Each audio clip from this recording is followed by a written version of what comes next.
안녕하세요.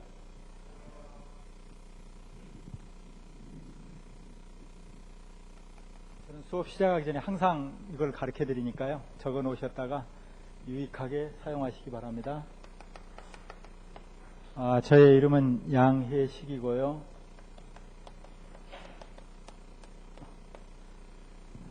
이걸 가르쳐 드리는 이유가 있어요. 분량이 책 보시면 너무 두껍잖아요, 이게. 이 중에서 많이 나오면 좋은데 20문제밖에 안 나와요. 또 그렇다고 어렵게 나오는 게 아니고 20문제 중에 한 18문제는 조금만 한 번만 읽어보시면 다 맞힐 수 있는 문제예요. 그러니까 점수는 고득점 할 수 있는 문제인데 이게 시간이 없어가지고 다 읽을 수가 없어요. 그래서 혹시 여러분들이 읽다가 모르신 거 있으면 이리 전화하시고, 그래도 모르겠다 또는 전화로 하기가 조금 너무 분량이 많다 그러면은 제 개인 이메일 star999 naver.com이고요. 또는 우리 공평학원 홈페이지에 보시면, 공평학원 홈페이지 한 번씩은 다 들어가 보셨죠? 거기 보면 묻고 답하기 요런 코너가 제일 우측 상단에 보시면 있습니다. 거기에 질문을 해주시면 제가 모르는 거 있더라도 열심히 공부해 가지고 알려드릴 테니까. 부동산에 대해서 이제 제가 제일 물이 오를 때입니다만은, 그래도 부동산이 워낙 광범위하기 때문에 대한민국의 전문가는 물론 없습니다. 그래서 마치 이제 부동산을 학을 전공을 하는 시대가 이제 돼가지고 조금은 이제 전문화 됐습니다만은, 그래서 이쪽으로 물어주시면 제가 열심히 답변을 해드릴 테니까 여러분들이 질문을 해주시기 바랍니다. 자, 우선 이 분량이 많으니까 책을 공부하는 요령을 알려드리겠습니다. 제가 조금 전에 말씀드렸듯이 한 두 장 넘기시면 시험 감홍 있어요. 새 책, 헌책 가지고 계신 분, 한 분, 두 분. 제가 새 책하고 헌책하고 비교를 해봤더니 거의 큰 차이가 없어요. 왜냐하면 부동산이라는 게 바뀔 수가 없잖아요. 법률이 좀 바뀌어서 바뀔 수도 있는데 그런 부분은 극히 드무니까 요약하고 문제풀이 할 때 그런 경우는 다 바로잡을 수 있어요. 그래서 책이 약간 편집이 틀리더라도, 헌책하고 새 책하고 틀리더라도 가능하면 제가 장절을 언급을 해드릴 테니까 그렇게 따라오시면 됩니다. 자, 예를 들어서 부동산 범위가 이만큼이라고 하면, 우리 책 범위 또는 공부할 범위가 이만큼이라고 한다면 100점을 맞기는 조금 힘들어요. 그래서 어떻게 강의를 하냐면 앞으로 이런 정도로, 여기는 너무 기초적이니까 책에 있더라도 강의 안 합니다. 너무 기초적인 거. 이거는 왜? 시간이 너무 없어요. 이거 오늘부터 해가지고 3번에 9시간에 다 끝내야 되죠. 그죠?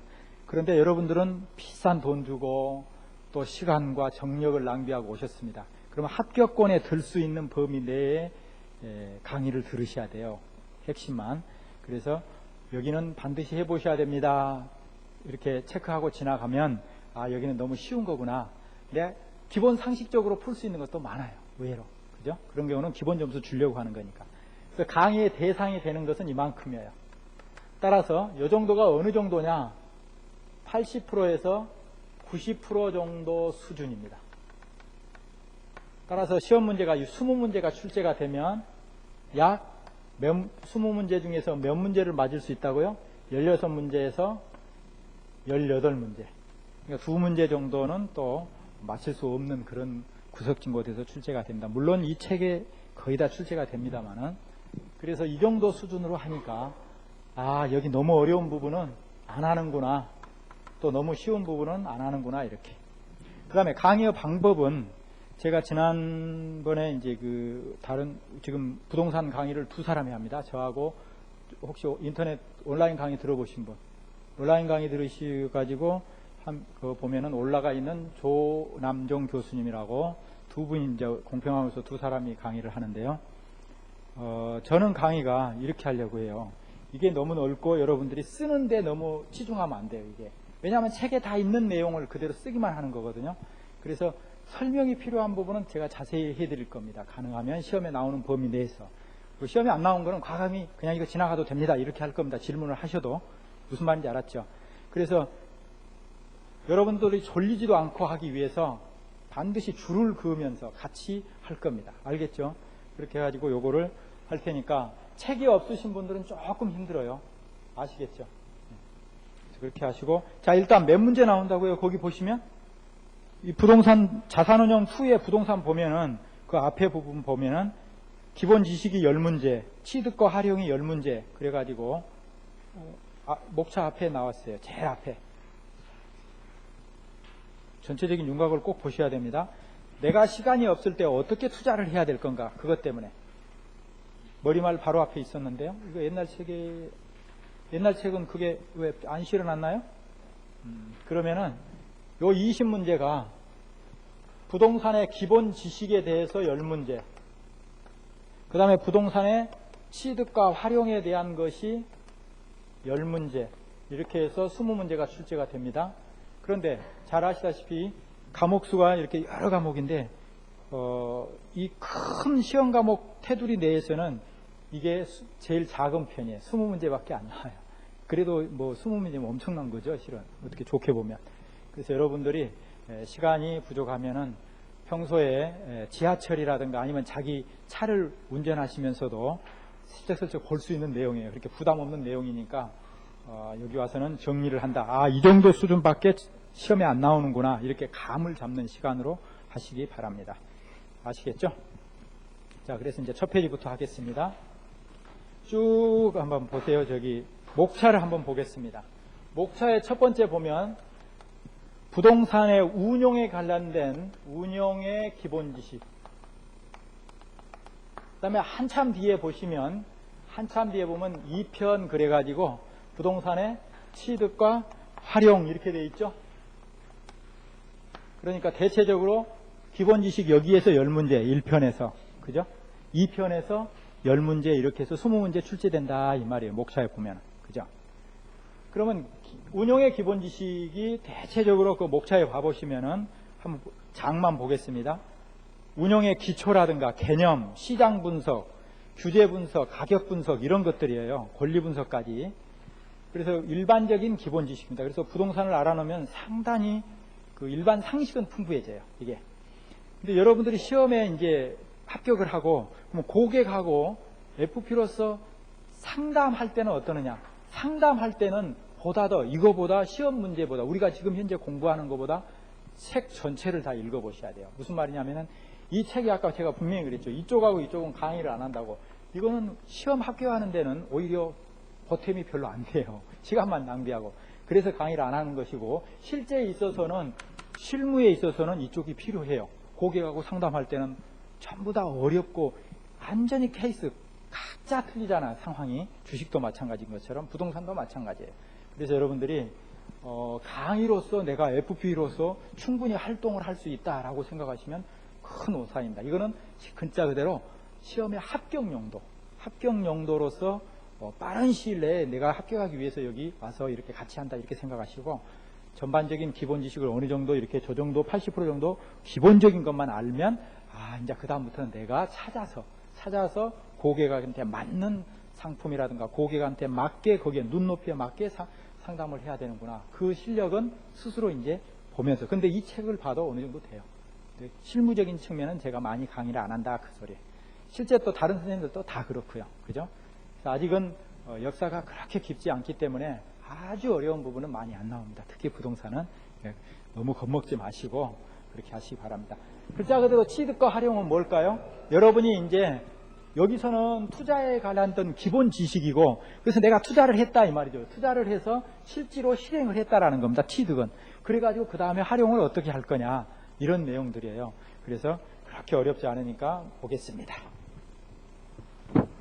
제가 시간을 전략하려고 저도 책을 이렇게 아예 납곤으로 만들어가지고, 왜냐하면 여기 왔다 갔다 하면은 시간이 많아요. 제 성격이 안 맞아가지고 저는 이렇게 다 만들었습니다. 자, 5조. 자, 부동산 운용의 의 그랬죠. 자, 부동산 운용이 뭐냐 이렇게 돼 있는데, 여기서는 두 번째 줄에 줄을 끄시기 바랍니다. 사람들은 그렇게 돼 있는데 뭐예요? 예금. 자, 줄 그으세요. 졸리니까. 예금과 주식, 부동산 등에 운용하게 된다 그랬었죠. 예금, 주식, 채권, 부동산. 자, 그러면 부동산 운용이 뭐라고 써 있어요?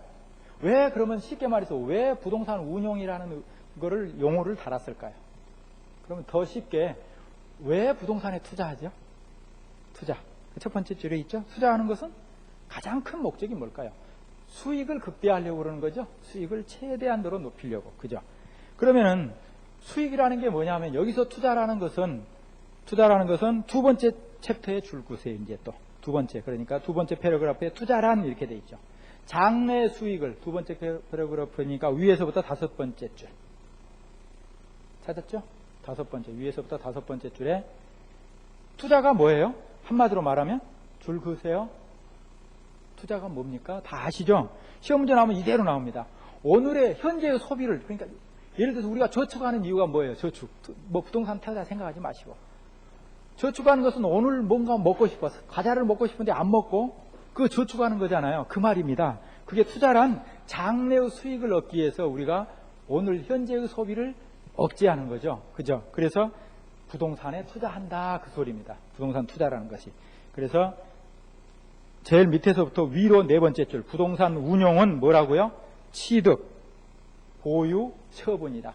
그래서 부동산에 이제 하나씩 보시면 가장 중요한 게 일반적으로 크게 보면 제가 설명할 때 이렇게 그리면 전부 부동산입니다. 부동산을 이제 투자를 한다 이 말은 취득을 해서 이 말이죠. 취득을 해서 보유를 해가지고 마찬가지로 활용을 하는 거죠. 이 단계를 가지고 말하는 거죠. 그래서 활용을 하고 그 다음에 활용을 안 하고 바로 처분하는 수도 있겠죠. 그래서 처분 단계, 이 단계를 거친다 이 말이죠. 그래서 처분 단계는 취득 단계는 투자가 완료된 단계니까 그 이전에 의사결정 문제가 복잡하게 다르겠죠. 그래서 오늘의 시간은 의사결정, 요 취득하기 전 단계의 기본 지식에 대해서만 공부를 할 겁니다.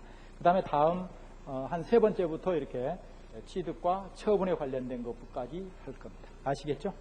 그래서 거기 보면 부동산 운동은 취득, 운영, 관리 그랬죠. 운영 관리는 쉽게 말해서 뭐예요? 예를 들어서 내가 임대 수익을 목적으로 해요. 그러면 이 건물을 취득해서 임대를 주면 그게 바로 운영 관리잖아요. 그죠? 또 뭐 주택 신축 판매업을 내가 전문으로 하고 싶다. 그러면 건설업자잖아요. 그래서 그 취득해서 땅 사가지고 개발해서 판매하고 이런 거를 말하는 겁니다. 다. 그래서 여기서는 시간 투자하지 마세요. 한 번씩만 쭉쭉 보고 지나가세요. 알겠죠? 그 다음에 1-2 요게 새 책하고 헌책하고 차이점이 있는데요. 아마 헌책은 3절인가 있을 겁니다. 새 책은 2가 있고요. 운영 대상으로서 부동산 특징 여기는 중요 표시하시기 바랍니다. 별표하시고요. 여기서는 시험 문제가 반드시 한 문제씩 출제가 되니까. 근데 다 기본 상식이에요. 자, 표를 보겠습니다. 장점과 단점. 자, 여기는 꼭 한번 읽어보셔야 됩니다. 그 중에 장점에서 공간을 이용할 수 있다. 이런 거는 기본이니까 설명 안 해도 되겠죠? 공간. 예를 들어서 공간이 뭘까요? 여러분 생각에 그러면 한번 어느 정도 지식이 있나 한번 보겠습니다. 저도 이제 물론 잘 모르지만. 토지라고 하면 공간이 어디예요? 토지 한번 생각해 볼까요? 토지. 우리가 지금 여기 건물도 토지 위에 이렇게 버티고 있는데 토지의 공간이라면 기본적으로 상식 알고 계시기 어떤 거예요? 우리가 예를 들어서 여기가 지표면이라고 하면은 수평이죠. 여기 밑에 지구의 중심까지를 뭐라고 할까요? 여기 지구의 중심까지 여기를 뭐라고 그럴까요? 지중이라고 그러죠. 좀 쉽게 말하면 지하라고도 하고. 그런데 법률 학술적인 용어로는 지중공간이라고 그래요. 지중공간. 그러니까 토지도 공간이 있다라는 겁니다. 우리는 수평만 생각하는데 그러면 하늘로 올라가는 것은 비행기도 다니고 하잖아요. 우리 집 위로 비행기 못 다니게 하고 싶어요. 그럴 수 있을까요? 그거를 뭐라고 그러죠? 공중공간. 그러니까 이런 것도 공간이 있다라는 겁니다. 근데 여기 또 자세히 해드리고 싶지만 여기서 시험 문제가 자세히 안 나오니까 이런 거 기본 상식으로 지하를 그냥 지중공간이라고 그러구나. 하늘로 높이 뻗은 것을 공중공간이라고 하구나. 그래서 지하도 일정 범위까지 국가가 이 정도까지는 범위를 인정해 주겠다. 그래서 여기까지는 물을 지하수를 파거나 뭐를 하더라도 타치를 하지 않습니다. 그러나 예를 들어서 광물을 캔다든가 금광을 개발해서 캔다든가 그거는 국가의 인허가를 받아야 되잖아요. 그죠? 그런 것처럼 이렇게 공간이 있다라는 겁니다. 그 말입니다. 지금 투자 시 공간을 이용할 수 있다 그러면 내 땅 같으면 지하의 일정 범위, 지상도 마찬가지입니다. 비행기 못 다니게 할 수 없어요. 너무 높은 일정한 공간 이상은 국가가 관할권이 있는 겁니다. 그래서 사적 공중공간도 이 정도 예를 들어서 범위가 멋진다든가 사적 지중 공간도 이 정도만 범위가 미치는 범위가 이 정도밖에 안 된다 그 소리입니다. 알겠죠? 너무 깊이 들어간다든가 비행기가 다니는 길까지 못 다니게 할 수 없는 겁니다. 우리 뒤로 못 다닌다 그 말이 안 되잖아요. 그렇게. 자, 이 말이 투자 시 공간을 이용할 수 있다. 건물도 마찬가지겠죠? 여기 지금 우리 여러분들이 앉아 계시는데 이 건물을 공간을 이용하는 겁니다. 이렇게. 그죠? 그러니까 토지의 공간도 생각하셔야 되고 건물의 공간만 너무 쉬우니까 이거는 내가 설명을 안 드린 거예요. 그죠? 그 다음에 삼각자산으로서 절세 효과가 있다. 무슨 뜻일까요? 자, 여기 여러분들은 다 직장에 다니시니까 아시겠죠? 삼각자산이 뭐죠? 예를 들어서 여기 토지는 삼각자산입니까? 아닙니까? 비삼각자산이죠. 자, 무슨 말이냐면은 토지는 일반적으로 이론적으로 가치가 감소한다고 생각 않는다 이 말이에요. 그래서 건물만 예를 들어서 취득해서 10억을 주고 취득했어요. 그런데 만약에 이 건물이 10년밖에 못 쓴다고 가정을 하면 비용을 배분시키는데 1년에 얼마씩 없어진다고 생각하면 돼요? 1억씩. 자, 1억씩 이렇게 가치가 감소되는 것을 상각자산이라고 해요. 상각. 그죠? 상각. 두 번째 장점이 있죠.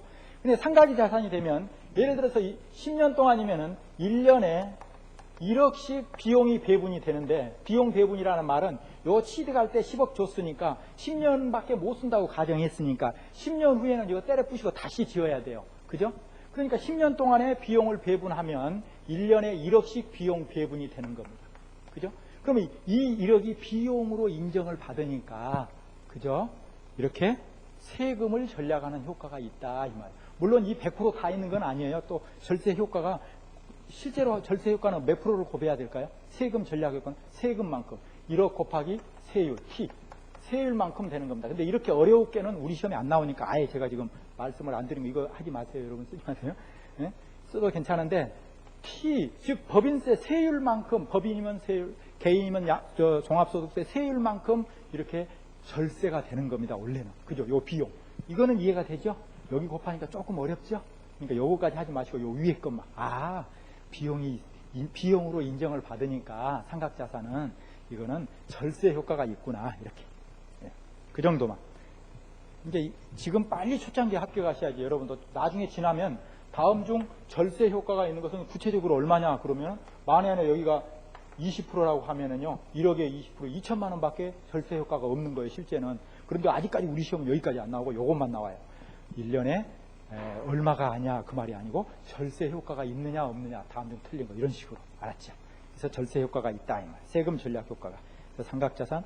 그 다음에 나머지는 이제 너무 쉬워요. 담보 활용으로 자금 조달. 당연히 이 건물 담보 제공해서 자금 조달할 수 있잖아요. 그 다음에 인플레 해치. 해치에다 동그라미. 이건 다 아시죠? 인플레 해치가 뭐죠? 우리말로 하면 인플레 방어, 인플레와 동반 같이 놀아난다 이 말이에요. 예를 들어서 현금만 10억을 10년 동안 가지고 있었어요. 물가가 매년 10%씩 올랐을 때 10년 후에는 오히려 현금 가지고 있는 사람은 손해난다 이 말이죠. 그런데 그거를 부동산에 묻어둔 사람은 매년 물가가 10% 오르면 적어도 부동산이 10%씩 물가만큼 오른다 이거죠. 그럼 10년 후에 부동산 가지고 있는 사람하고 현금 가지고 있는 사람하고 인플레를 가정했을 때 부동산 가지고 있는 사람이 그 물가 상승만큼은 최소한 같이 동반 상승한다. 그런 뜻이죠. 해치, 방어. 그죠? 그래서 거기다가 동그라미 하시면 되겠습니다. 인플레 해치. 나머지는 아주 쉽죠. 삼각자산하고 요것만 어렵지. 그 다음 이제 좀 빨리 하겠습니다. 자본이득. 자본이득이 뭐죠? 양도소득. 양도 차익을 자본이득 이렇게 생각하시면 돼요. 너무 어렵게 공부하실 필요 없어요. 그 다음에 소유에 따른 심리적인 만족. 야, 내가 부동산 이번에 우리 집 아파트 20억짜리 하나 샀는데 또는 2억짜리 샀는데 그동안에 전세 수백 번 다니다가 사면 가슴이 뿌듯하잖아요. 그렇게 만족감이 있다 이 말이에요. 심리적인 만족. 그 다음에 물리적으로 조금 안정적이다 이 말이에요. 자, 단점. 투자 기간이 장기다. 올해도 그냥 대부분이 오래잖아요. 그죠? 그 다음에 유동성이 낮다. 유동성 아시죠? 유동성 너무 어렵게 생각할 거 없어요. 물 흐름이 어떻게 되느냐. 또는 이렇게 하면 되겠죠. 현금은 유동성이 낮을까요? 높을까요?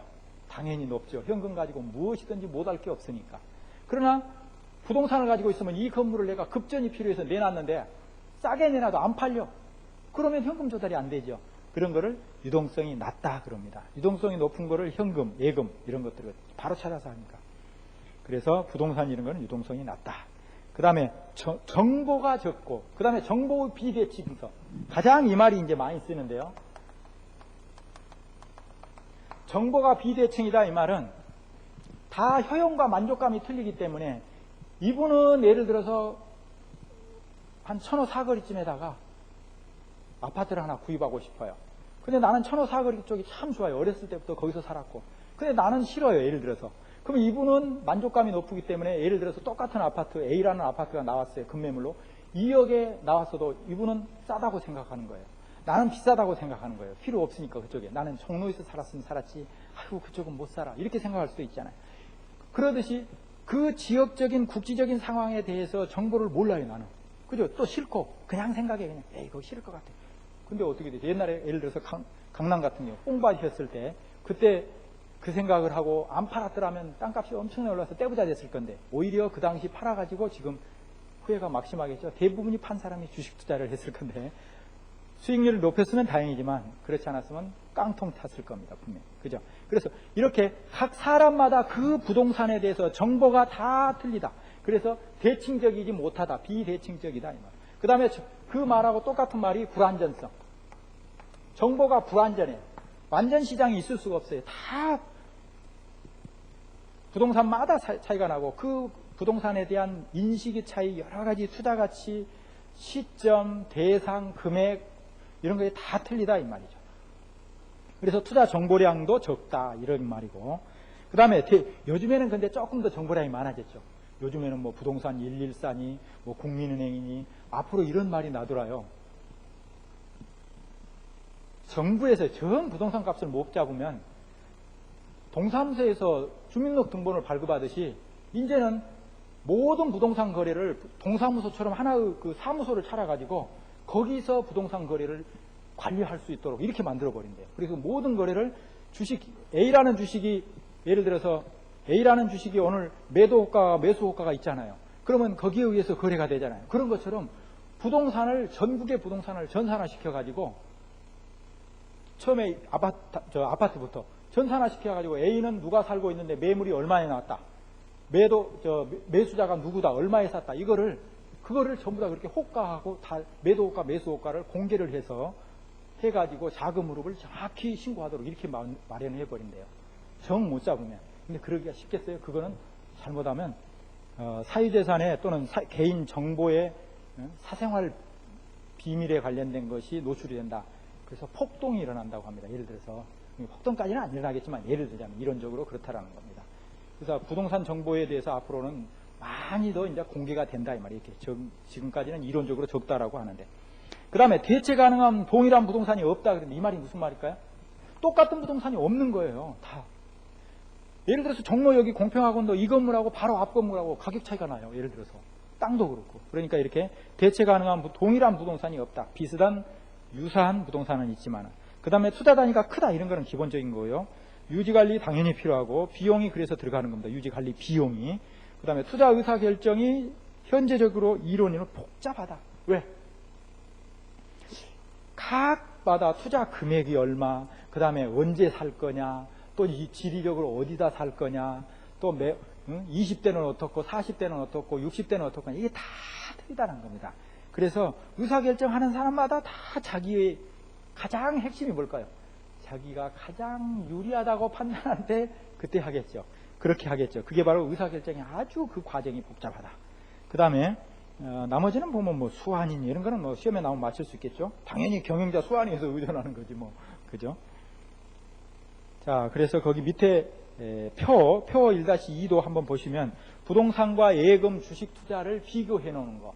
이것도 보셔야 되겠습니다. 자, 그거 했으니까 다 보시면은 그 중에 중간점 리스크, 위험에다 줄 한번 그어 보세요. 리스크가 높다 낮다 부동산 투자는 높을 수밖에 없겠죠. 자, 리스크가 높으면 어떻게 해요? 위험이 높으면 이론적으로 어떠죠? 수익률이 대체적으로 높다. 그죠? 위험이 높으면 수익률이 높은 거죠. 자, 그래서 그것도 같이 정리하시고 나머지는 다 한 거죠. 그죠? 그래서 앞에 부분하고 중복이 됩니다. 자, 그 다음에 부동산 운영을 어떻게 접근할 거냐 의사결정 과정이 있는데 그 표를 보시기 바랍니다. 표에 새 책은 7쪽이고요. 헌책은 7쪽 위쪽이 있네요. 아니 가운데쯤. 거기서 보면은 왼쪽 오른쪽은 잘 안 나옵니다. 왼쪽 과정, 그 순서, 다음 중 부동산 운영 접근 방법 과정으로서 맞는 거 이렇게 출제가 돼요. 자, 1단계가 계획을 해야 되겠죠. 뭐든지 계획을 수립해야 되겠죠. 너무 쉽죠. 그 다음에 분석을 해야 되겠고요. 분석은 거기 시장 분석부터 금융 분석, 돈까지. 자금을 어떻게 마련할 거냐. 이런 말이 금융 분석이죠. 거기 분석에 하나, 둘, 셋, 넷, 다섯 번째 그 금융 분석. 이런 것도 보시고. 그 다음에 3단계는 이제 분석이 끝났으면 취득, 실행의 단계에 옮긴다. 이 말이고. 4단계, 5단계를 한꺼번에 묶어서 개발과 운용. 이렇게 하기도 하고. 6단계는 이제 처분하려면 처분한다. 이런 뜻이죠. 그래서 반드시 계획 분석까지 그리고 실행에 옮긴다. 이렇게 꼭 알아놓으시기 바랍니다. 자, 그 다음에 나머지 뭐 별로 할 게 없을 것 같고 어디가 지금 보셔야 되냐면 부동산 투자 운용 후 접근 방법 2-2에서 6째 거기가 보세요. 6째 찾으셨어요? 여러분 책은 아마 한 페이지 늦게 줄 것 같은데 새 책은 8페이지. 6째 보면은 여기가 이제 시험 문제 나오면 조금 어렵습니다. 다 기본적으로 하신 분들은 쉽고 6째 보면은 6번째에서 3번째 줄 기대 수익률과 요구 수익률이 있는데 이거를 비교하는 것이 이제 가끔 문장으로 출제가 됩니다. 기대 수익률은 뭐죠? 기대는 뭐죠?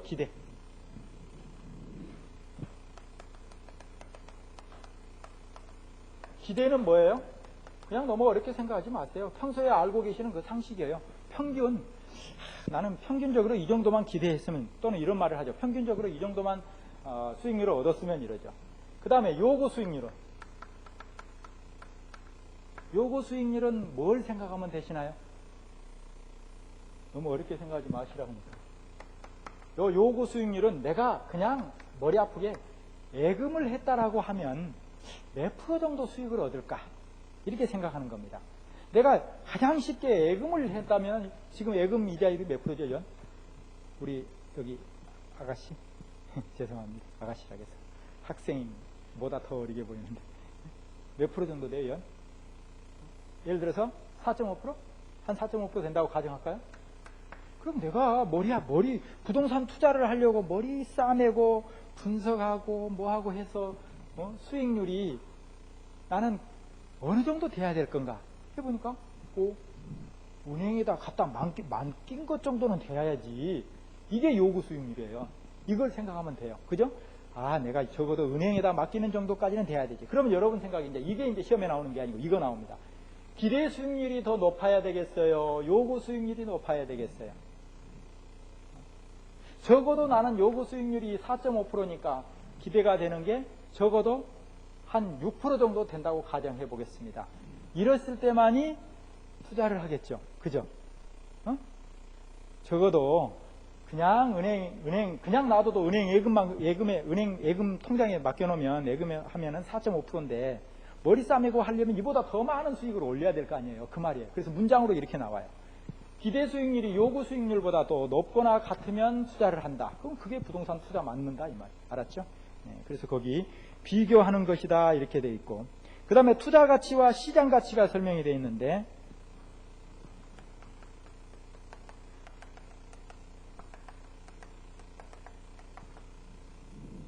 자, 이거는 설명 안 드려도 알겠죠? 시장 가치는 뭘까요? 너무 어렵게 생각하지 마세요. 시장 가치는 글자 그대로 현재 시장에서 가치를 평가하고 있는 가격 이렇게 생각할까요? 시장 가치, 시장의 가치. 투자 가치는 내 주관적 가치겠죠. 더 정확히 말하면 시장 가치는 객관적 가치고 투자 가치는 주관적 가치예요. 그죠? 내가 이거 투자해가지고 얼마 정도 가치가 있을까? 이렇게. 그럼 투자 가치는 가치의 개념은 뭐냐면 현재 가치 개념을 적용을 해요. 예를 들어서 미래 수익률이 10억이다. 5년 후에 10억인데 오늘 현재 얼마일 거냐? 이렇게 판단해야 되겠죠. 왜냐하면 시장 가치하고 투자 가치하고 비교했을 때 내가 투자 금액은 현금이 나가는 거고 나중에 5년 후에 얼마? 매년 임대 수익이 1억씩 들어오겠다. 올 1년에 1억하고 내년에 1억하고 내후년에 1억하고 틀리잖아요. 왜? 오늘 현재 가치로 판단하니까. 그죠? 그래서 투자 가치 판단할 때는요, 대부분이 현재 가치 개념을 도입하는데 나중에 우리 문제에 한 문제 정도 출제가 됩니다. 현재 가치하고 내부 수익률에 이제 비교하는 거, 이런 거. 그래서 그러면 여기서는 뭐 어떻게 출제가 되느냐? 투자 가치가 더 높아야 부동산 투자를 하겠어요? 시장 가치가 더 높아야 되겠어요? 시장 가치가 더 높아야 될까요? 투자 가치가 더 높아야 될까요? 이렇게 돼야 되는 거 아니에요? 자, 현재 시장 가치가 10억인데 내가 보니까 투자하면 11억을 얻을 것 같아. 이렇게 하면 투자 가치가 더 높아야 실행에 옮기겠죠. 그래서 이거를 비교하는 거다 이 말이에요. 여기는 그런 말이 없지만 아주 조금 어렵게 나오면 이게 문장으로 나온다 이 소리입니다. 나머지는 여기는 한 번만 읽어보시기 바랍니다. 자, 그 다음에 오른쪽 페이지 보시면은 새 책이 약간 보기가 좀 너무 이렇게 나왔는데 보십시오. 부동산 운용 체계 해가지고 네모 이렇게 적혀져 있는데 그거 한번 보세요. 옛날 책도 왼쪽에 있습니다. 새 책은 오른쪽에 있고. 자, 부동산 투자 운용 후 체계 그래가지고 첫 번째 목적을 명확하라고 그랬죠. 그래서 투자 운용 계획에다가 줄을 동그라미 하세요. 계획을 세워서 그 다음에 이제 분석을 해야 되겠죠. 시장 분석. 시장 분석은 어떤 거죠? 그 시장, 부동산 시장에 예를 들어서 천호사거리면 천호사거리, 종로면 종로, 종각이면 종각 이런 데를 뭐 예를 들어서 상권을 분석한다. 그러면 여기는 유동인구가 얼마가 될 건가? 또 20대가 많이 왔다 갔다 하는가? 그럼 20대가 많이 왔다 가면은 뭐를 해야 될까요? 장사를 해야 되겠죠. 상업. 그죠? 20대에 맞는 거. 여기는 보니까 할아버지들이 많이 다녀. 이 골목은. 그럼 뭐 해야 될까요? 할아버지들에 맞는 뭐를 임대를 하든지 뭐를 해야 될 거 아닙니까? 또는 할아버지들이 많이 사는 곳이다. 그러면 실버타운 같은 거를 많이 한다든가. 노인복지에 관련된 걸 많이 한다든가. 이렇게 거기에 맞는 부동산 분석을 해야 된다. 그 소리예요. 그죠? 그래서 시장 분석을 해가지고 대상 지역을 선정해야 됩니다. 내가 그거에 맞는 것이면 예를 들어서 로데오 사거리다. 그러면 그 20대에 맞는 젊은 대학교 1, 2학년생에 맞는 의류를 갖다 판매한다든가. 그때가 한참 멋낼 때니까 의류가 잘 팔린다고 그래요. 의류 이런 계통이. 그러니까 로데오 사거리 가면 항상 먹는 것보다 더 많은 게 의류예요. 보면. 그죠? 이런 것처럼 이렇게 대상 지역과 대상 부동산을 선정을 해야 되고요. 그 다음에 이제 중요한 게 바로 그 밑에입니다. 부동산 현황 분석. 현황이 뭐예요? 현황이 글자 그대로 그 현재의 상태, 상황. 그 건물은 10층 건물인데 괜찮아. 또 2층 건물인데 여기다 뭘 해야 되지? 할 것도 없어. 뭐 이런 식으로. 그죠? 그게 해서 물리적인 거고요. 또 언제 지었지? 곧 무너질라게 이런 거. 그 다음에 권리를 분석해야 됩니다. 가운데에 있죠? 표. 권리 분석. 권리는 뭐죠? 자, 그 사람이 소유권이 내가 살려고 하는데 소유권이 가지고 있는 사람이 확실하게 진짜 소유자 맞는가? 주인이 맞는가? 등기부만 그 사람 거고 다른 사람 건지 실질 소유자가. 그래서 우리나라 그게 참 문제예요. 조금 이따 또 나옵니다만 부동산 공시의 공신력이 인정이 안 되기 때문에 등기부등본만 믿고 거래해가지고 그 사람이 사기쳤더라 하더라도 대법원 판례에서도 나왔습니다. 그건 소유권 취득한 사람이 적법하게 취득한 것을 볼 수 없다. 다만 손해배상이라든가 그런 것만 청구할 수 있으지 소유권을 정당한 방법에 의해서 취득한 것으로 볼 수 없다. 그래서 등기부등본을 공신력을 부인해요. 이건 문제. 우리 저 같으면 공신력 부인한지 어쩐지도 뭐 상관하지 않고 등기부등본 확인하고 건축물관리대장, 토지대장, 뭐 토지 이용계획 확인서 이런 것만 보고 하잖아요. 예를 들자면 거기가 뭐 개발 제한 구역인지 아닌지 이런 것 보고 도로가 날 건지 안 날 건지 이런 거. 그죠? 그래서 이런 권리 분석을 해야 되고 그 다음에 규제는 뭐냐면 가장 대표적인 게 뭐예요? 개발 제한 구역이라든가 이런 거. 그 다음에 토지 예를 들어서 농지를 함부로 살 수 있나요? 우리가 도시 사람들이 못 사잖아요. 이런 규제 이거를 뭐라고 했어요? 가로해서 공법적 규제 이 말이에요. 공적인 규제라는 뜻이에요. 공법적 규제라는 말이에요. 그래서 뭐 취득에서부터 규제는 여러 가지가 있습니다. 규제는 취득을 규제하는 거, 거래를 규제하는 거, 이용 및 활용, 개발 이런 것들을 규제하는 것 여러 단계가 있습니다. 취득 자체를 아예 못하게 한다든가 취득을 해놓고 거래를 못하게 한다든가 그 다음에 이용이나 이런 개발을 못하게 한다든가 그래서 이런 규제 분석이 이제 있고 그 다음에 하나가 이제 가격 분석. 가격 분석은 새 책에 없을 겁니다. 하나 써놓으시고요. 가격 분석.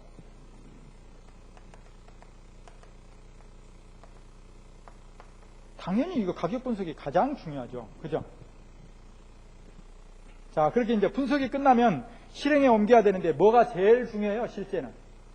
분석도 실은 중요해요. 앞으로는. 근데 우리나라 사람들은 지금까지 분석하는 사람이 거의 없어요. 대충 강남에 아파트 하나 분양받으면 앉아서 얼마 받는다던데, 판교 이번에 분양받으면 앉아서 얼마 받는다던데, 저도 실은 했는데요, 분양이 안 됐어요. 당첨이 안 됐어요, 실은. 당첨됐으면 저도 한 1억 받고 팔려고 했는데.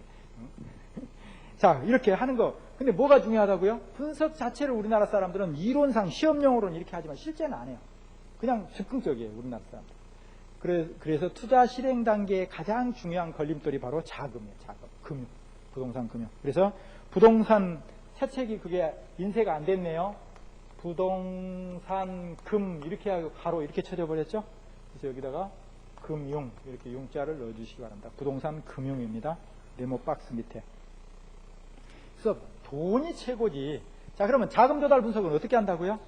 내가 내 돈으로 할 거냐, 아니면 은행에서 빌려서 할 거냐, 친구한테 빌려서 할 거냐, 사채를 빌려서 할 거냐, 이런 말이죠. 한마디로 자기 자본과 타인 자본의 구성비를 어떻게 할 거냐. 이게 뭐죠? 레버리지 비율.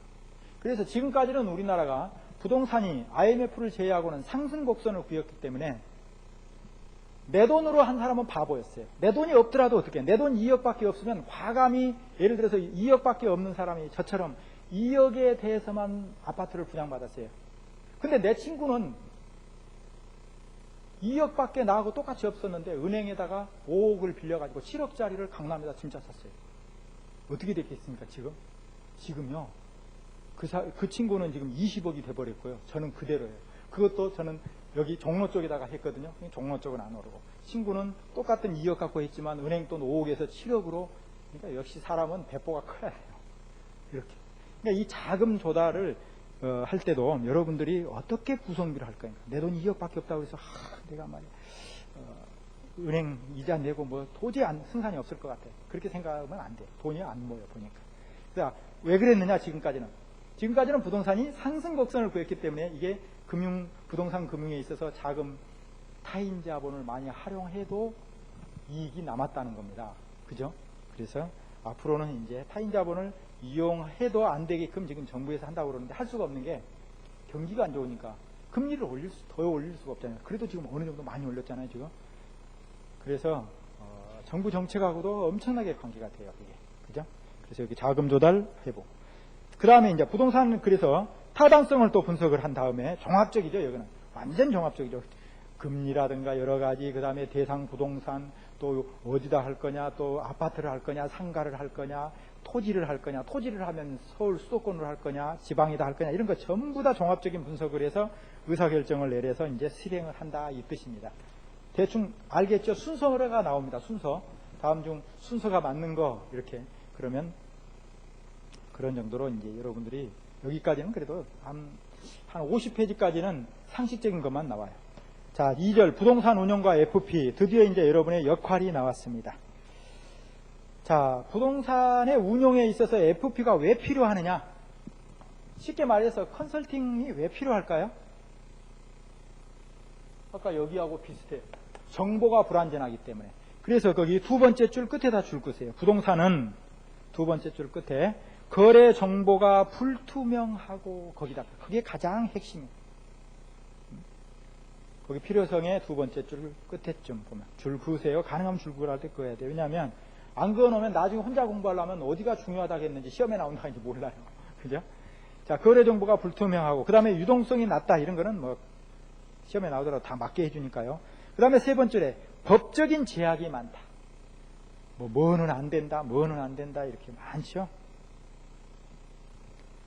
그렇기 때문에 FP 등의 전문가의 조언이 필요하다, 그 소리입니다. 더 심하게는 뭐예요? 실제는 이거보다 더 가장 가까운 곳에서 조언을 해줄 사람이 누구예요? 공인중개사들이에요. 공인중개사.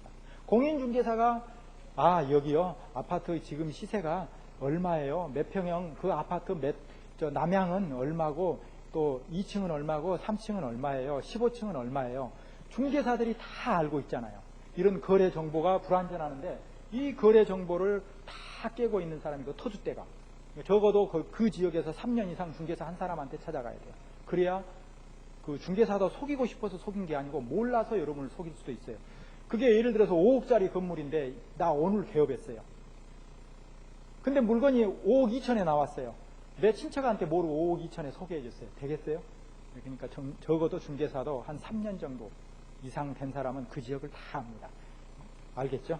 근데 제가 볼 때는 여기서도 그 중개사의 역할을 FP 역할로 지금 보는 거예요. 이 거래 정보가 여러 가지 정보의 불안정성, 비대칭성, 또 지역의 국지성은 아시죠? 그 지역만 독특하게, 강남만 독특하게, 또 강남 중에서도 대치동, 음마, 우성 그쪽만 독특하게 오르잖아요. 또 타워팰리스는 타워팰리스대로 또 오르고, 예를 들어서 이렇게 지역적, 국지적으로 이 말이에요. 이렇기 때문에 나는 예를 들어서 지방에 살아요. 제주도 사는 사람이 강남에다 집 사고 싶어요. 너무 많이 올랐어요. 거기 사지 말고 강북에다 사세요. 이렇게 과감히 할 수 있는 사람이 누구예요? 여러분이라 이런 겁니다. 중개사하고 똑같이 그 FP의 필요성이다. 그래서 오른쪽에 요건 1-에 상담을 위한 FP의 요건이 뭐겠어요? 요건 주관적이어야 되겠어요? 객관적이어야 되겠어요? 주관적인 견해를 여러분들이 표시하면 안 됩니다. 근데 우리나라 사람들이 대부분이 특히 중개사 하시는 분들 자기의 주관적인 견해를 많이 표명을 해버려요. 그러니까 이거는 정보가 아니에요. 그래서 뭘로 해야 된다고요? 가장 중요한 거예요. FP의 요건은 중개사 요건도 마찬가지. 객관적인 견해. 객관적인 견해를, 즉 객관적인 견해라는 건 뭐예요? 골고루 많이 자료를 접수해서 이 아파트는 왜 이게 급매물로 나왔는가? 무슨 하자가 있어서 나왔는가? 아니면은 진짜로 급해서 나왔는가? 이런 거를 객관적으로 볼 줄 알아야 된다 이거. 봤더니 예를 들어서 각종 등기부등본 떼보고 뭐 했더니 보니까 급매물이 나온 이유가 있더라고요. 이 사장님이 사업을 하는데 부도가 나기 직전인데 부도가 나면 현 시가를 못 건져요. 그러니까 부동산을 조금 값싸게 팔아서라도 빨리 팔아가지고 은행에 돈 갚고 사채 갚고 이렇게 해야 되겠더라. 그래서 급매물이 나왔구나. 그러니까 등기부등본 떼보니까 갚고 을구 떼보니까 을구에 보니까 각종 은행에 저당 잡힌 거 막 사채 빌려 쓴 거 막 이런 거 나오더라 이거예요. 이 사람이 이래서 그렇지 부동산에 하자가 있어서 그런 건 아니구나. 그렇게 해서 여러분들이 알 수가 있다라는 겁니다. 그래서 이런 객관적인 견해를 표명할 수 있어야 된다 이겁니다. 이게 핵심입니다. FP의 요건은. 나머지는 밑에 읽어보지 마세요. 그 표 여기서는 참고로 보시고요. 맛이라 하는 거는 시험에 나오더라도 상식으로 다 맞힐 수 있는 거라고 그랬어요. 아까 그랬죠? 자, 효율적인 부동산 상담 방법은 자 거기에 줄을 그으세요. 첫 번째 줄부터 세 번째 줄인데 첫 번째 줄에 두 번째 줄. 반드시 먼저 고객에 대하여 충분히 분석을 해야 된다. 그리고 고객의 조건에 맞는 것을 제시해야 된다. 거기다. 자, 제가 아까 살짝 말씀을 드렸는데 예를 들어서 60대, 70대 부부가 와가지고 나 부동산 하나 사려고 하는데 5억 있는데 사주세요. 그러면 뭘 사줘야 되겠어요, 여러분은? 예를 들어서 아파트를 사줘야 되겠어요? 상가를 사드려야 되겠어요? 둘 중에 하나만 선택하라고 하면. 자, 60대 노부부는 뭘 요구할까요? 노동 능력이 지금 없잖아요. 부동산을 소유하면서 조금씩 생활비가 나오는 쪽이 유리하겠죠. 따라서 아파트보다는 상가가 유리하다. 이런 식으로. 그 사람에 맞는, 고객에 맞는 것을 조언해 줘야 된다. 그게 바로 상담의 방법. 다 알겠죠? 시험에 나오면? 그래서 넘어갑니다. 읽어보시면 다 알 수 있습니다. 잘 넘어가죠? 그 다음에 여기서부터는 주요 부동산 용어의 해설인데 여기는 한 번 정도는 읽어보셔야 됩니다. 여러분들.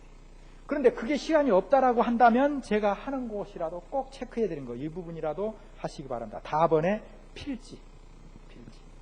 필지는 뭐냐면 어떻게 보면 원소라고 해야 돼요. 최소 단위.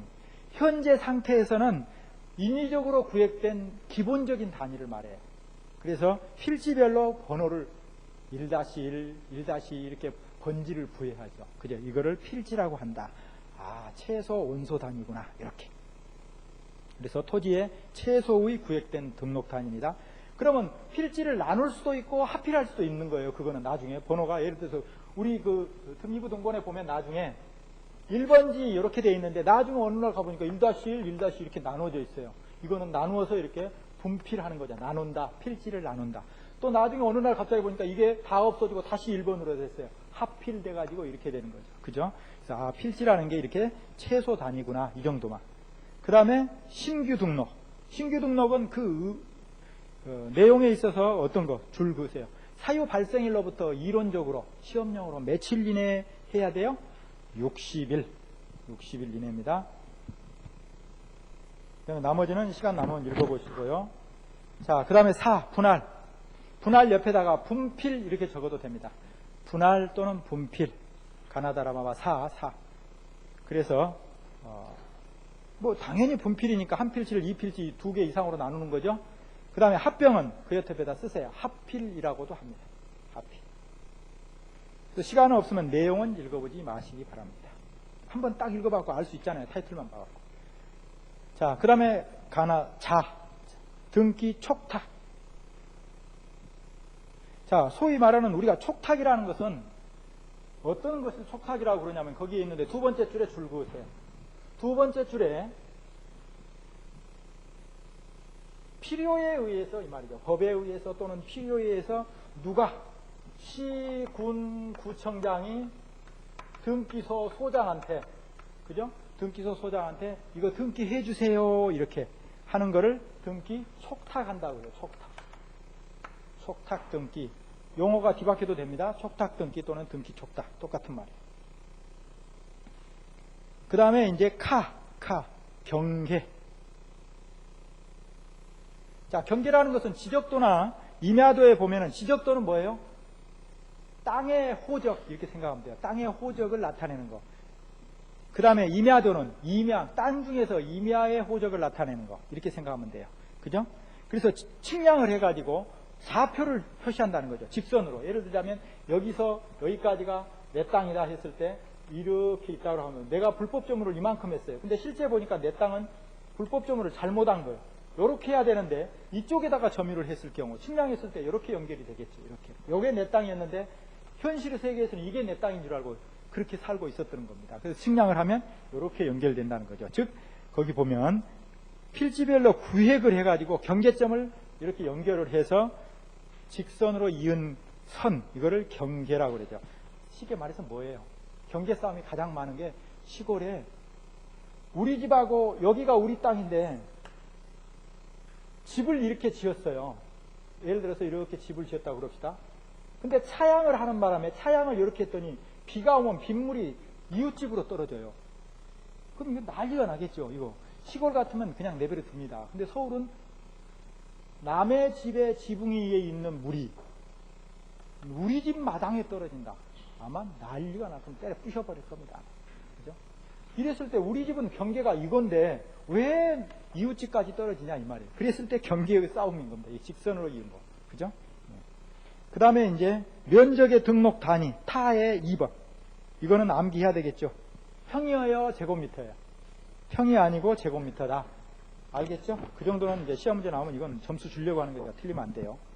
그 다음에 다음 페이지 봐보시면 새 책은 뭐 다음 페이지 안 봐도 되는데 다음 페이지 그러면 보세요. 면적의 환산 방법 봐봐요.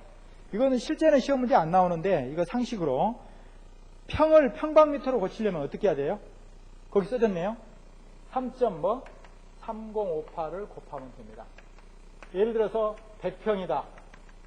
그럼 100평 곱하기 3.3058 곱하면 제곱미터가 된다 이 말이죠. 네, 그런 정도는 꼭 알아놓으시고요.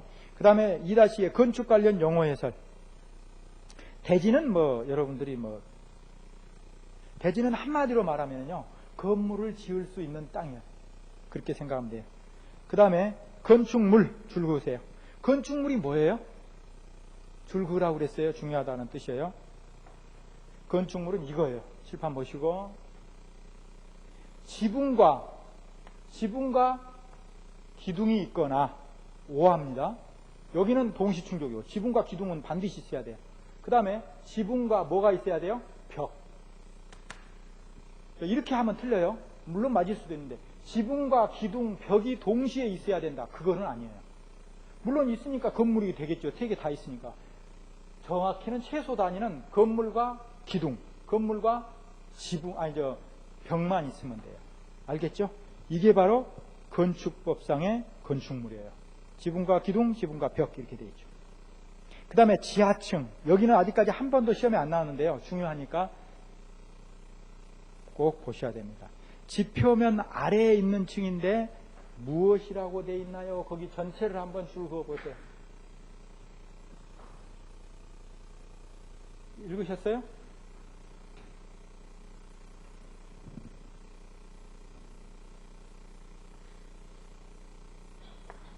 이렇게 지금 땅이 여기가 이제 지표면인데 토지가 이렇게 경사가 져요. 그래서 우리 집을 이렇게 지었어요. 예를 들어서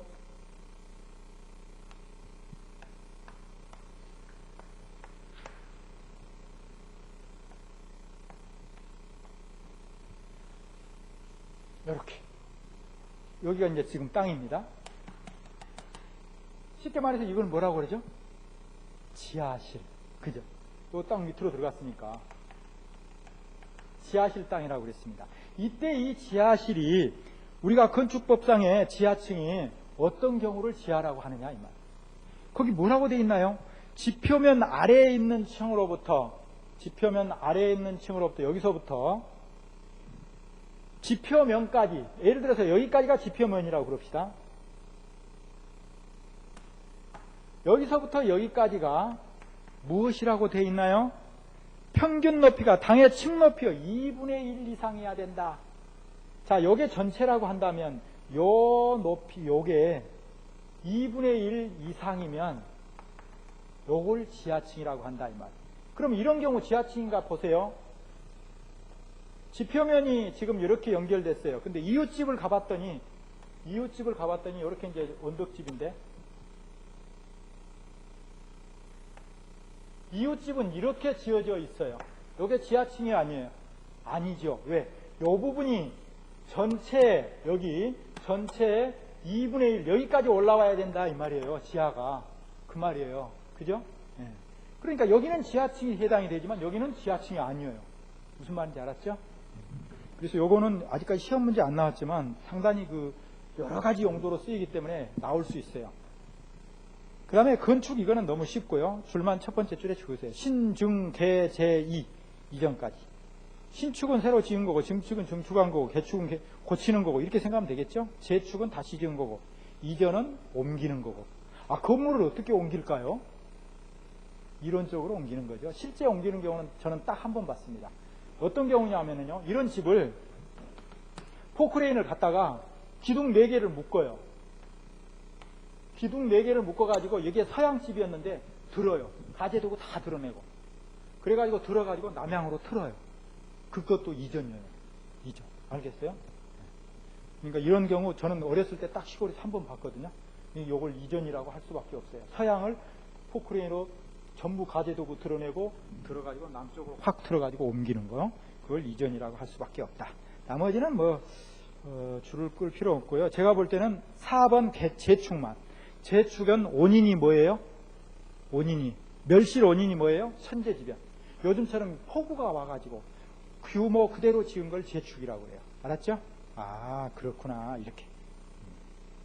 그 다음에 대수선 이런 거는 많이 고치는 거고요. 볼 필요 없고. 그 다음에 다음 페이지 4부터 봐야 됩니다.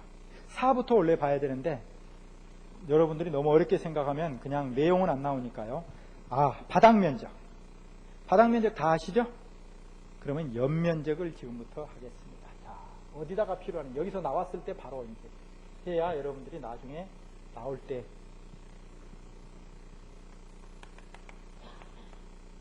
바닥 면적.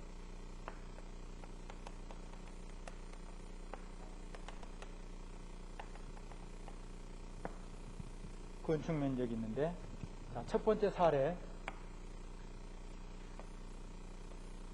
요게 토지예요. 여기가 1000제곱미터예요. 근데 건물을 예를 들어서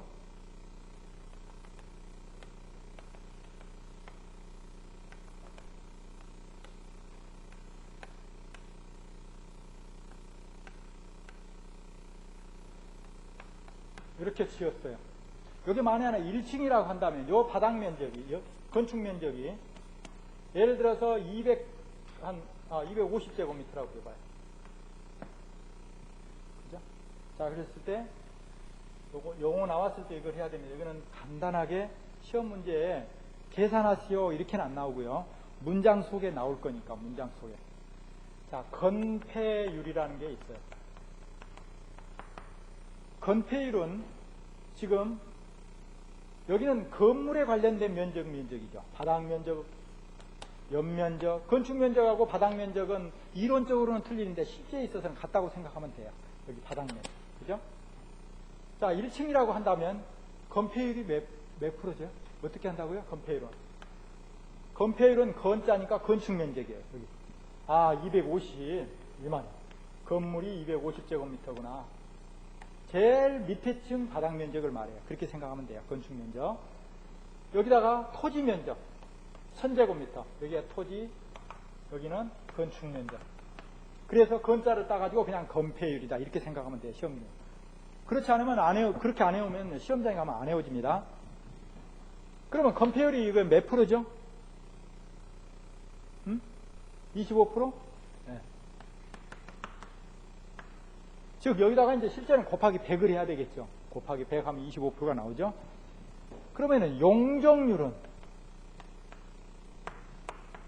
용적률을 여러분들이 아셔야 되는데, 용적률은 이거 이 말이에요. 요게 적자가 쌓았다 이 말이에요. 쌓을 적자. 무슨 적재물, 무슨 적치 이렇게 하는 거죠. 쌓았다. 이거는 만에 하나 이제 이게 이 빌딩이 1층이 아니고 요게 만에 하나 10층이라고 해봐요. 이렇게 해가지고 여기 예를 들어서 1, 2, 3, 4, 5, 6층인데 이렇게 해가지고 10층짜리 건물이라고 하면 10층짜리 바닥 면적을 다 더하는 거예요. 그러면 어떻게 돼요? 250 곱하기 10층 똑같다고 하면 그죠? 그래서 1000제곱미터 토지 면적 이렇게 한 거를 말해요. 그러니까 이런 거는 용적률이라는 게 뭐예요? 뭐 대비 뭐예요? 토지 면적분의 건물 연면적이구나. 연적이죠.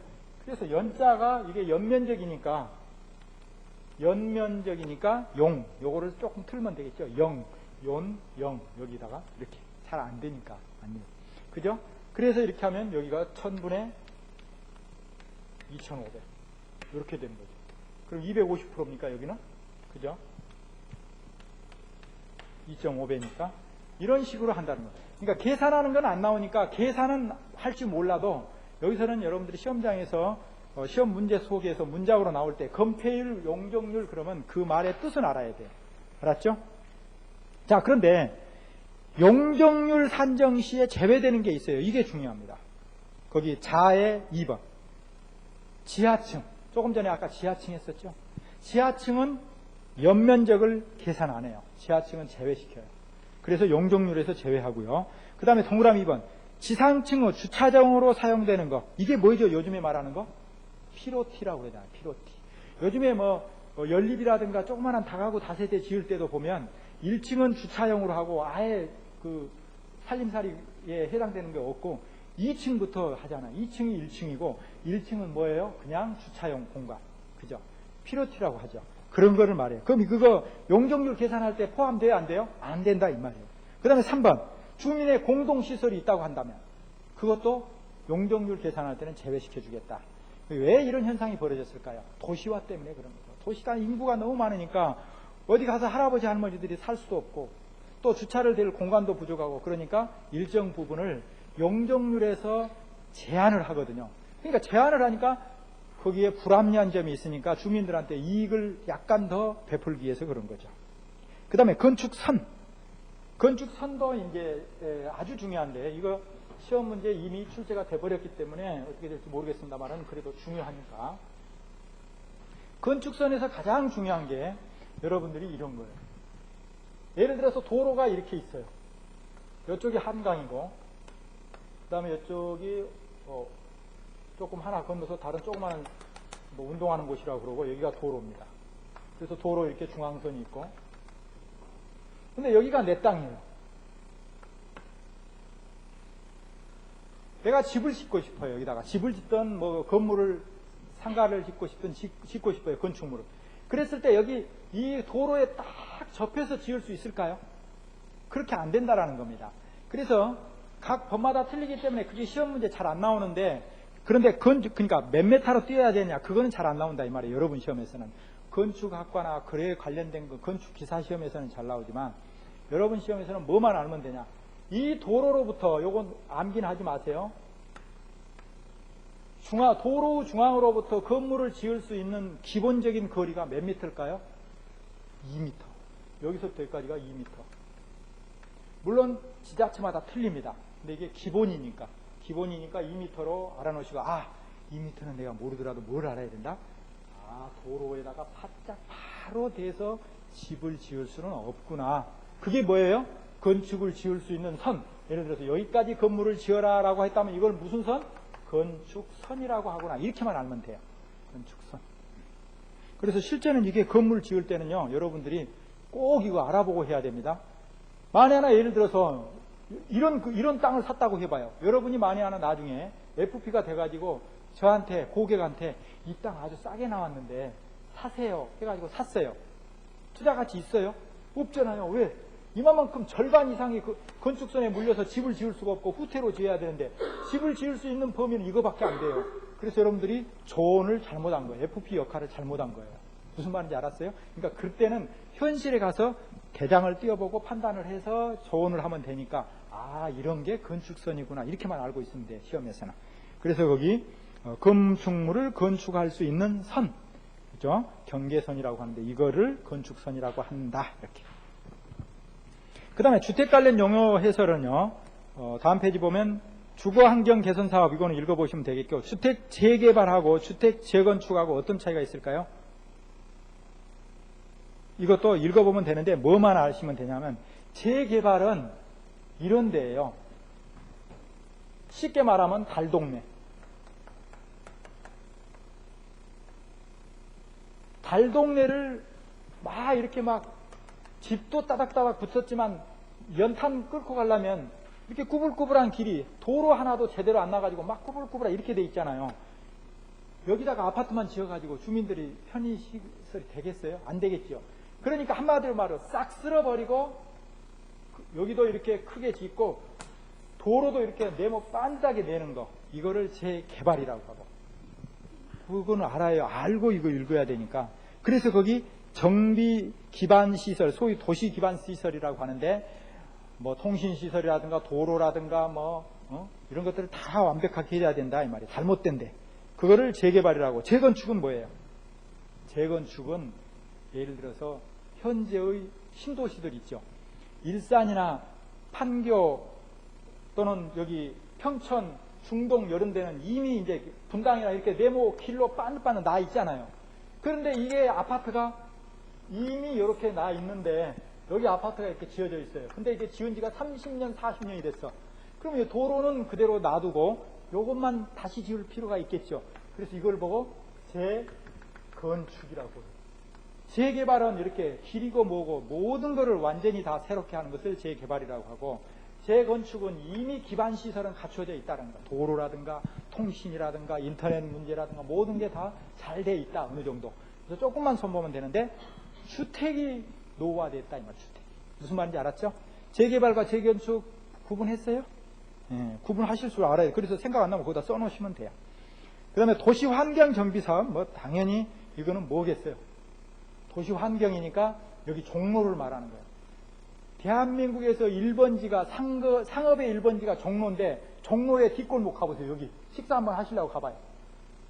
뒤에 골목도 좁고 범죄 속을 갖고 이러잖아요. 유실시 하잖아요. 그걸 싹 쓸어버리고 도로도 좀 크게 하고 다니는 길을 좀 넓게 한다 이 말이에요. 그 요즘에 많이 하잖아요. 도심 재개발 비슷하게. 그죠? 그래서 이거를 도시환경정비사업이라고 했다. 그럼 도시환경정비사업은 주택하고는 관계가 없어요. 이런 상업지역이나 공업지역. 알겠죠? 응? 구분이 되죠? 이건 구분만 할 줄 알면 돼요. 그래서 문장이 이게 딱 나오면 이거 주택 재개발을 설명하는구나. 이거는 도시환경정비사업을 설명하는구나. 이렇게 구분만 할 줄 알면 돼요. 쓰는 게 아니니까. 자, 그 다음에 이제 국민주택. 여기 조금만 더 하고 쉴게요. 국민주택은 거기 줄만 그으세요. 이건 설명할 필요가 없을 것 같아요. 첫 번째 줄. 국민주택 기금으로부터 자금을 지원받은 거. 그래서 세 번째 줄에 일반적으로 1세대당 몇 제곱미터? 85제곱미터 이하. 일반적으로는 평으로 할 때는 25.7평 이하 이러죠. 그리고 나머지는 이제 보지 마시고요. 시골은 100제곱미터 이하라고 써졌는데 그거는 출제 이원들이 시골에 사는 사람들이 별로 없어요. 자, 그 다음에 이제 주택 조합을 보겠습니다. 나머지는 볼 필요 없고요. 주택조합. 이것도 내용은 보지 마시고, 주택조합이라는 게 이런 게 있구나, 이렇게만 하면 돼. 지역주택조합. 예를 들어서 종로주택조합, 그러면 종로지역. 이 말이죠. 그 다음에 직장은, 내가, 여기 지금 길 건너에 보니까 신한지주금융이 지금 이사 왔던데, 신한이면 신한금융, 이렇게 신한생명이면 신한생명, 그 직장 주택조합을 결성해서 하는 거다 이 말이죠. 그 다음에 임대는 임대주택조합, 리모델링 주택조합. 저는 리모델링 주택조합이 좀 활성화됐으면 좋겠어요. 근데 좀 불안하긴 하는데, 그래서 강남에 그 재건축 재개발이 안 된다고 그러니까 리모델링 하려고 했었잖아요. 근데 지금 다시 리모델링은 안 하려고 하는 것 같아요. 왜냐하면 정권이 바뀌면 어차피 풀리게 돼 있다. 주민들이 이렇게 생각하는가 봐요. 왜냐하면 지금 현재 사는 사람들이, 특히 그 음마아파트를 말하는데, 제가 아는 사람도 거기서 살고 계시는데요. 불안해서 못 살겠대요. 진짜 큰 트럭이 하나 지나가면 조금 흔들린대요, 집이. 그리고 옆집에 이사 오면 그 이사쯤 옮기는 날, 그날은 막 진짜 불안하대요. 흔들린대요. 그런데도 정부에서 그렇게, 거기 와서 관리자들이 한번 살아봤으면 좋겠어요. 하룻밤만 자보면은요, 흔들려가지고 진짜 불안해서 그런다 이거예요. 물론 전동이 그러지는 않겠지만. 그래서 그런 거는 그 공급을 많이 하면 자동으로 잡히게 돼 있거든요. 근데 뭔가 좀 정책을 잘못한 것 같아요. 근데 저는 이렇게 생각해요. 노무현 정권이 일부러 부동산을 잡으려고 하는 게 아니고 부동산을 폭등시키려고 일부러 지금 고단수의 작전을 쓴 것 같아요. 그래가지고 나중에 또 제2의 정치자금을 마련하려고 그러지 않느냐. 그렇게 생각해요. 지금 예를 들어서 충남 공주가 이런 데고 그런 나쁜 소문이 돌아요. 기존에 자기 똘마니들 시켜가지고 전부 다, 이건 촬영하지 마세요. 안 되겠다. 똘마니들 시켜가지고 이미 먼저 투자를 해가지고 2, 3년 전에, 1년 전인가, 정권 잡을 때부터 해가지고 다 투자해가지고 이미 그 사람들은 빠져나갔대요. 팔고. 그래가지고 이제 피레미들만 잡는 거예요. 투자에 투기했다. 지금. 그러니까 이제 나쁜 소문이겠죠. 물론 그렇게 했겠어요. 아무리 일국의 대통령인데. 그죠? 나는 그렇게 생각을 해요. 그런데도 그런 소문이 시골에 가니까 돈이 들다니까요. 대통령이 그렇게 그지랄 하고 있다고 이러면서. 어떻게 그러겠냐고 그러고 말았는데, 너도 그놈을 묵었거나 이렇게 하고 나한테. 하여튼 그렇게 하시고요. 하여튼 여기는 제목만 알아놓으세요. 자, 5분 쉬었다가 이제 좀 재밌는 분야를 하겠습니다. 지금까지는 조금 어려웠고 재미없었어요.